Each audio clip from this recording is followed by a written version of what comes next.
In your headlines, Honorable Otis Morris has announced a number of increases to social assistance. Junior achievers move toward the closeout of the JATCI company program.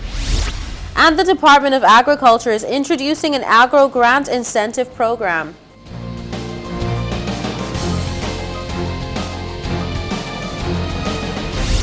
From the PTV Broadcasting Headquarters in Providenciales, your number one source for news, I'm Erica Pinales, delivering the latest from across the country this Friday, January 28th, 2022, right to your door. Newswatch starts now. In today's top story, a December robbery and murder becomes a double homicide after the second victim succumbs to those injuries. Police are also searching for a prison escapee who managed to dodge police custody Thursday evening. We've got those details for you.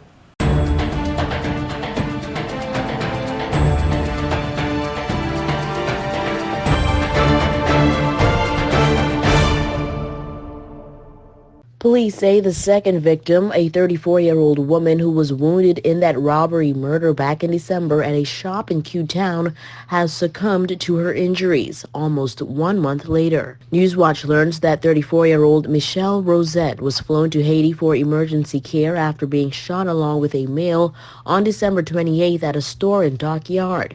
She died on January 22nd. On Tuesday, December 28th at around 9 p.m., police were called to the scene of the incident where a man and woman were shot following a robbery. The man's lifeless body was discovered just feet away from where the woman was seen inside a dark-colored Honda Fit. She had suffered multiple gunshot wounds. The 39-year-old man died at the scene. Persons who know of or may have been in the vicinity at the time of the incident are asked to contact police.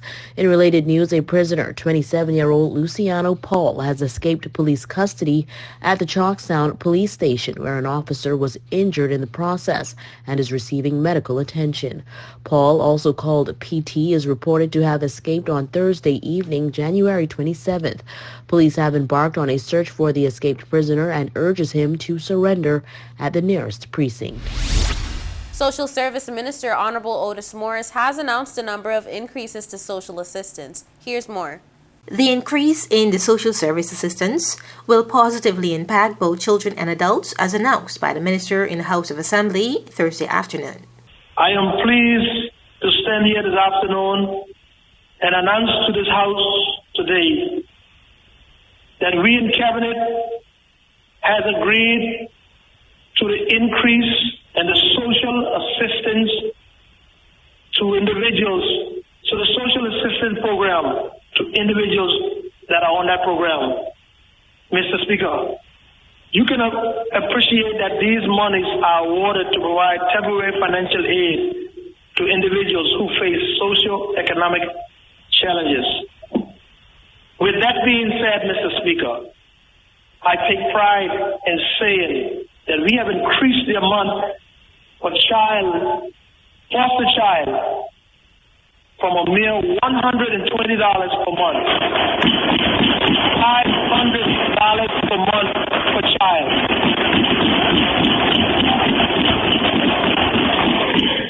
And also, Mr. Speaker, to increase for the adults from $100 per month to $800 per month.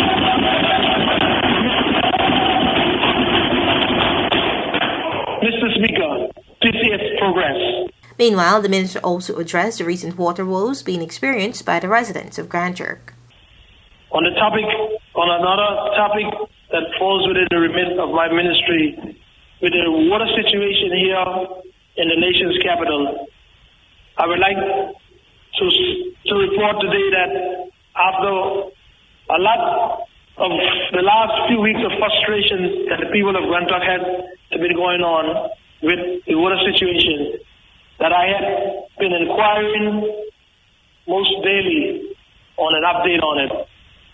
And since we had break, I was updated by my management team that they finally got an answer from the parts supplier, and that we are looking forward to having the parts shipped by February 5th and should be here and installed within a week after.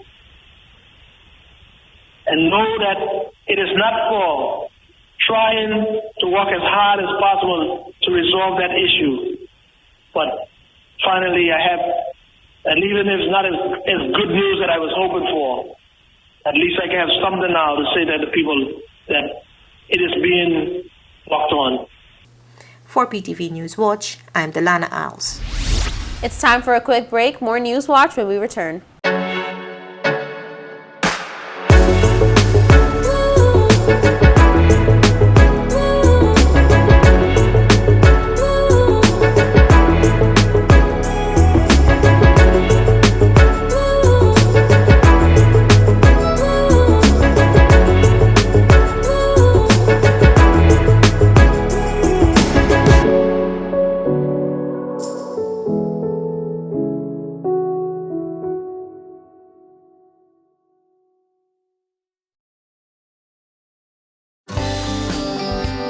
This is a reminder that all PTV service accounts are due on the first day of each month.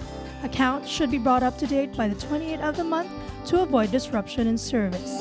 Payments may be made on our office at Stubbs Diamond Plaza, Providenciales, Mides Plaza, North Caicos, and Airport Road in South Caicos. Payments may also be made online using Scotiabank, CIBC First Caribbean Bank, and Royal Bank of Canada. Please allow 3 business days for online payments to be processed. We thank you for your cooperation.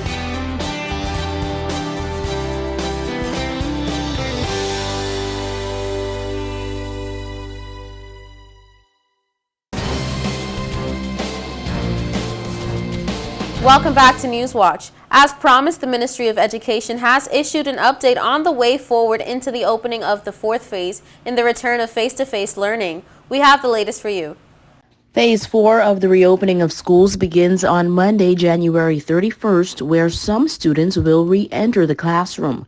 The Minister of Education, Honorable Rachel Taylor, made the announcement during the latest sitting of the House of Assembly. Mr. Speaker, the Ministry of Education wished to inform the public that Phase 4 of the reopening to return students to face-to-face classes will commence on Monday, 31st of January, 2022. In this phase, schools will reopen face-to-face with population of 200 and less students.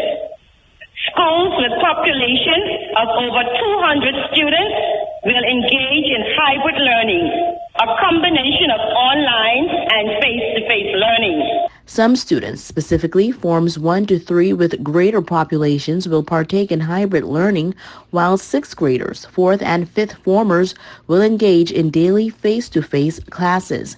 The rationale, Mr. Speaker, is that Forms 4 and 5 students are preparing to sit external examinations, and the completion of their SPAs are critical.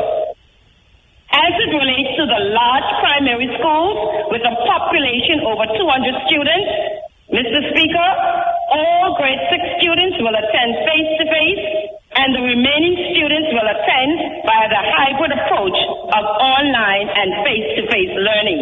When it comes to reducing risk, Honorable Taylor reassures that measures are put in place to mitigate risks associated with the spread of the virus.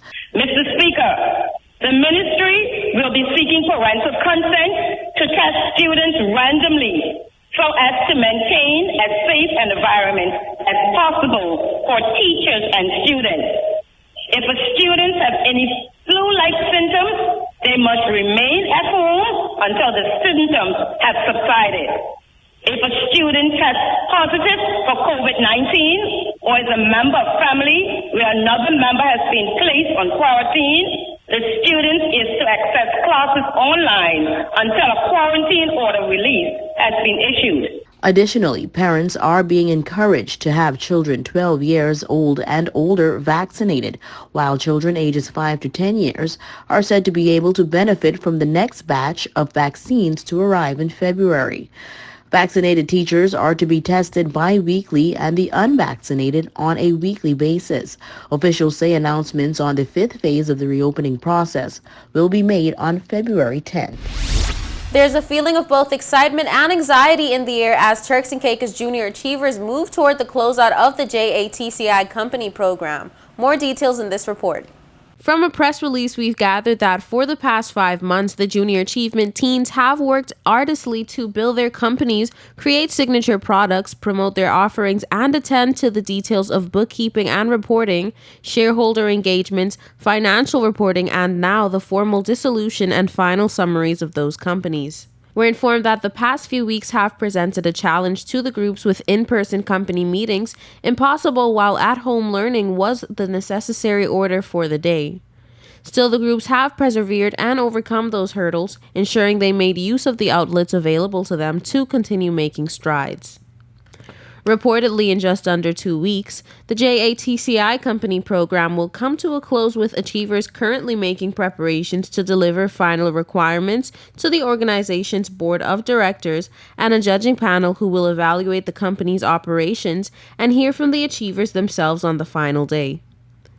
We understand that throughout the course of the company program, JATCI ensures achievers are given all the necessary tools to tackle the tasks at hand as proficiently as possible. As the groups prepare to present their company summaries, they will be given access to public speaking training on Saturday, January 29th, where members of Toastmasters and other professionals in the public speaking arena will provide guidance on the key ingredients to memorable and impactful delivery when presenting. By then, the achievers will have submitted all final business plans and will use the final days to put the finishing touching on their oral company presentations. February 5th, 2022 marks the final competition and award ceremony for the program. With a maximum permitted time of 10 minutes, Newswatch gathers that each group will make a powerful presentation to a panel of judges. They will then navigate a judge's interview session of up to 10 minutes where the panel will pose questions based on the report and the elocution provided by each group. This portion of the day begins at 10 a.m. The groups then assemble at the beach's Turks and Caicos Resort and Spa Village's West Caicos Conference Room for an evening of celebration and awards where the judge's decision will be revealed.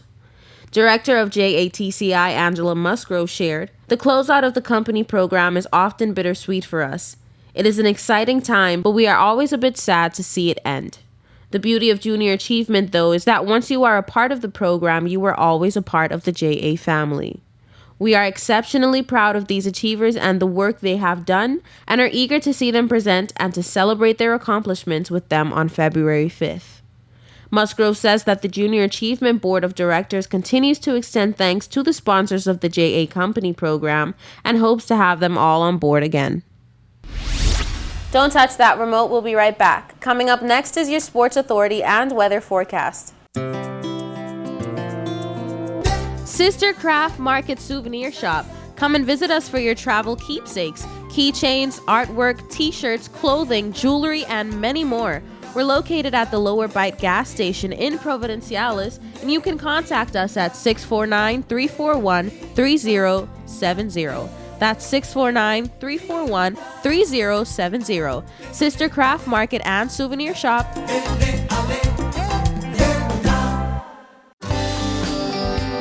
This is a reminder that all PTV service accounts are due on the first day of each month. Accounts should be brought up to date by the 28th of the month to avoid disruption in service. Payments may be made on our office at Stubbs Diamond Plaza, Providenciales, Mides Plaza, North Caicos, and Airport Road in South Caicos. Payments may also be made online using Scotiabank, CIBC First Caribbean Bank, and Royal Bank of Canada. Please allow 3 business days for online payments to be processed. We thank you for your cooperation.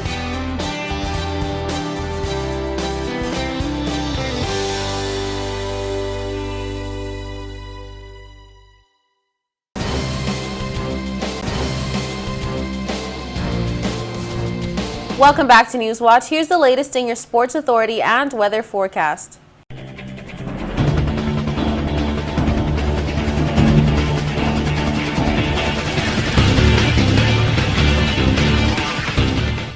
The Sports Commission has enlisted the support of some public figures to be a part of its Let's Move TCI campaign.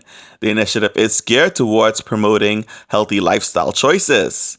Eco explorer Mario Rigby took to social media to introduce the self-titled Mario Rigby Challenge, 3 levels of exercise that registered members of the Let's Move campaign can incorporate into their fitness plan. I have 3 wicked workouts for y'all to do so that you can get in shape, fit, and maybe get on some of those expeditions that I'm doing. First challenge, easy level, 50-meter swim. Second challenge, 2-mile bike ride. Third challenge, 1-mile run. Second level, moderate, 75-meter swim, 2-mile run, 3-mile bike ride. And then thirdly, we have pro level, 100-meter swim, 6-mile bike ride, and a 3-mile run. Can you get that done?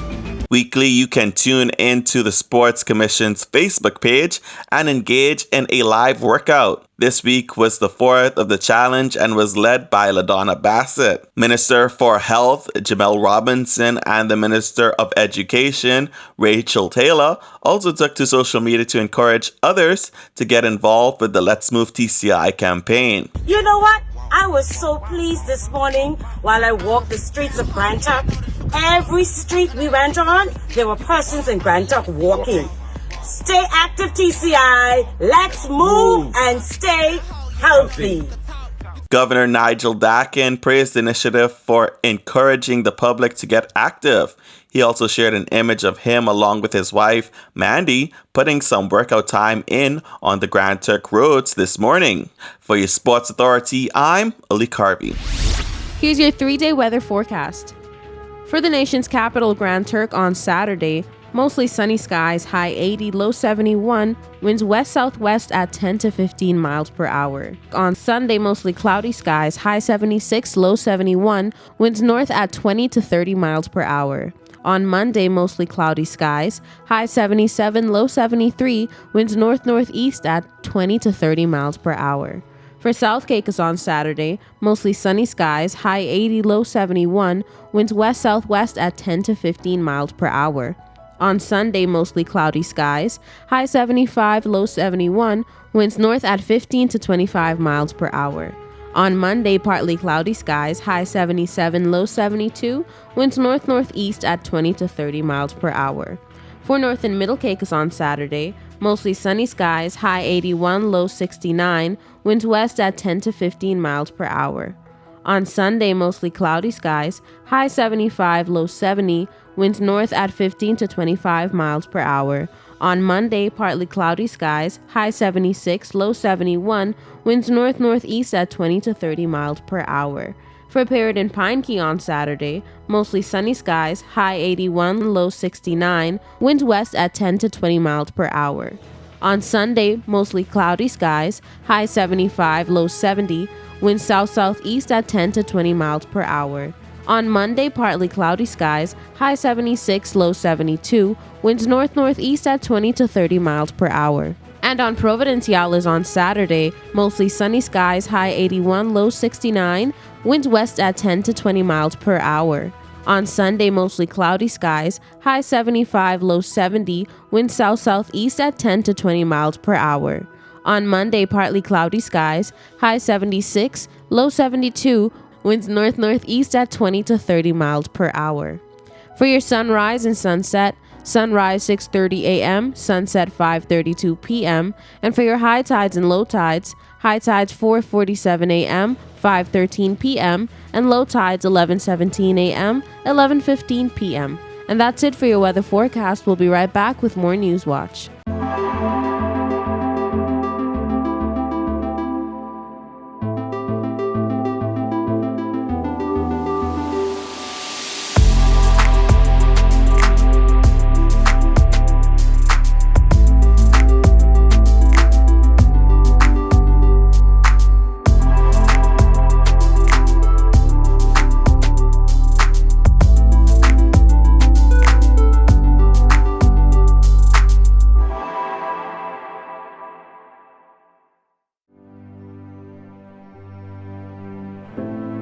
Here at People's Television, we're more than just your leading news and entertainment services.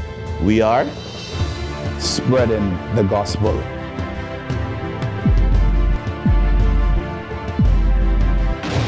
We are breaking barriers.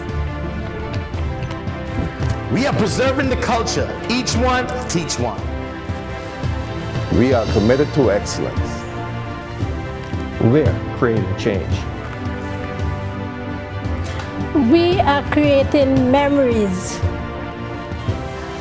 We are the future. I am PTV. I am PTV. I am PTV. I am PTV. We are PTV. We are continuing the legacy. We are PTV.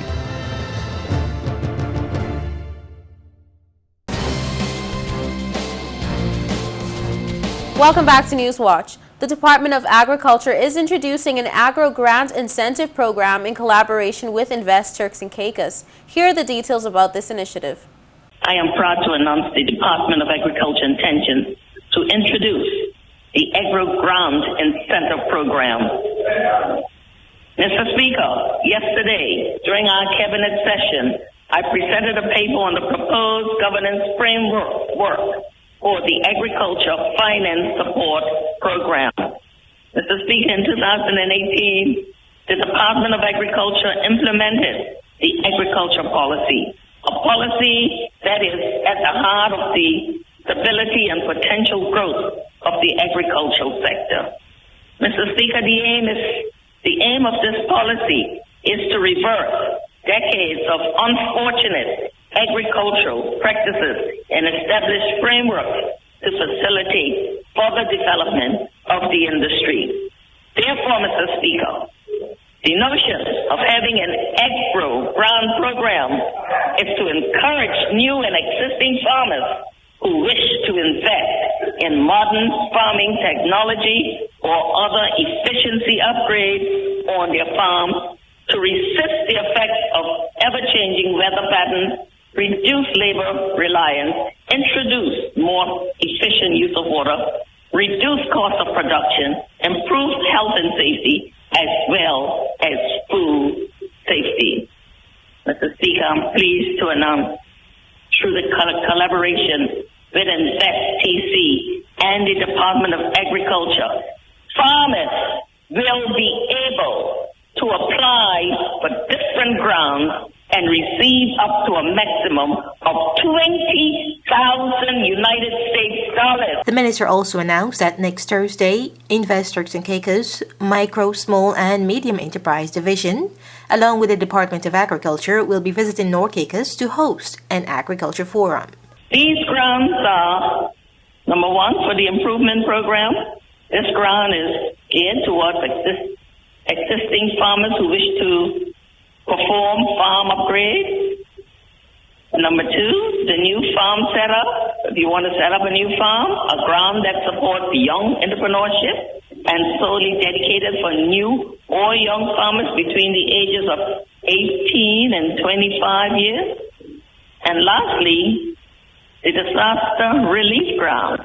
Mr. Speaker, this specific grant is in response to farmers affected by national natural disasters such as earthquakes, storms, and hurricanes. Mr. Speaker, agriculture is our wisest pursuit, and I wish to encourage farmers to improve their breeding stock, pursue value-added incentives, assess research and development support, and develop new products. Meanwhile, during her ministerial statement, the minister also addressed the launch of a faith-based store to be spearheaded by her ministry. Mr. Speaker, our church must have a voice at the table with respect to rules and regulations. This government campaign on inclusivity, and this government will deliver. Mr. Speaker, commencing February 1st, 2022, my support team and I will be embarking on a faith-based initiative, All Island Tour. The objective of these meetings is to update the clergy on the plans that my government intends to propose with this initiative, as well as hear their concerns.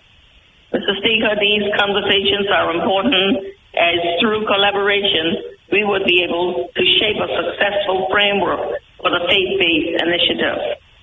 Mr. Speaker, for the first ever, I am elated to announce the following dates for the faith-based Initiative Tour.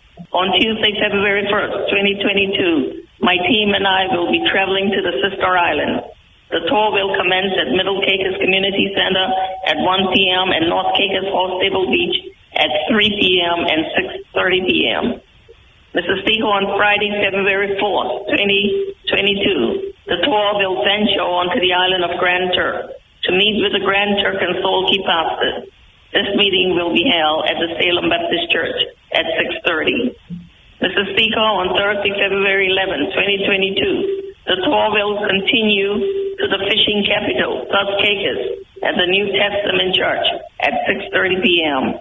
And lastly, Mr. Speaker, the faith-based initiative tour will conclude in Providence, Ciales on Wednesday, February 16, 2022 at the Gustavus Lyson Sports Center at 6:30. To add, Mr. Speaker, my ministry will be embarking on a project where all religious leaders will be placed on a government email distribution list that will be used to provide our clergy with first-hand information. This will ensure inclusivity, as our clergy will have first-class information and have an input on government policies, initiatives, announcements, or news releases. For PTV Newswatch, I'm Delana Alves.